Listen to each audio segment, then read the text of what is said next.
Hello, నేను doctor Ragini, fertility consultant, 49 hospital Secunderabad branch నుంచి మాట్లాడుతున్నాను. నేను ఇప్పుడు డిస్కస్ చేసే topic most common thing doubts ఉంటుంది, అడినోమయోసిస్.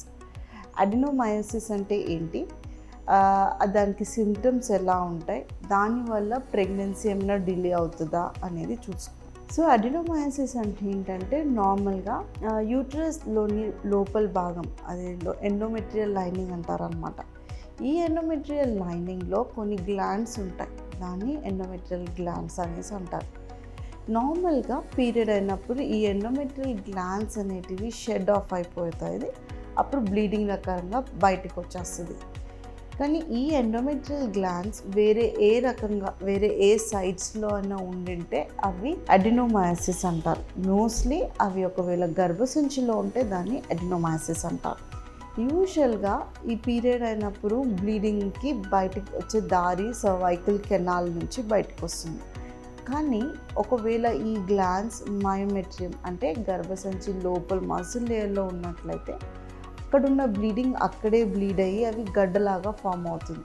దానివల్ల వీళ్ళకి మోస్ట్ కామన్గా పీరియడ్ అప్పుడు విపరీతంగా పెయిన్ వస్తుంది. పీరియడ్ పెయిన్ని యూజువల్గా డిస్మెనోరియా అంటారు.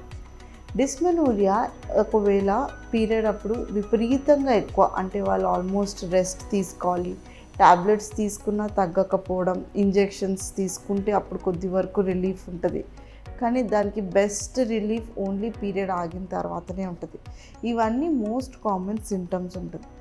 దాంతోపాటు వాళ్ళకి ఎప్పుడైనా మోషన్కి వెళ్ళినప్పుడు కూడా కొంచెం డిస్కంఫర్ట్ ఉంటుంది, పెయిన్ ఉంటుంది అన్నమాట.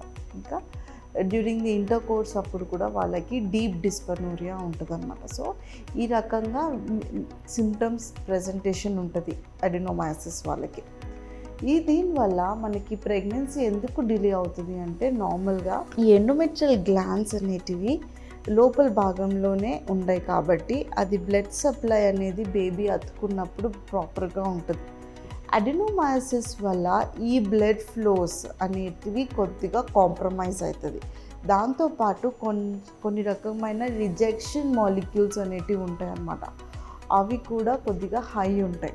సో ట్రీట్మెంట్ ఏ రకంగా అవుతుంది అంటే దాన్ని సప్రెసివ్ ఎఫెక్ట్ చేయాల్సి వస్తుంది. దాన్ని సప్రెస్ చేసుకొని మనం ట్రాన్స్ఫర్ ఆర్ ప్రెగ్నెన్సీ ప్లాన్ చేసుకున్నట్లయితే డెఫినెట్గా సక్సెస్ బెటర్గా ఉంటుంది. దీనిలో ఏమైనా డౌట్లు ఉన్నట్లయితే 49కి వచ్చి కనుక్కోండి. Thank you.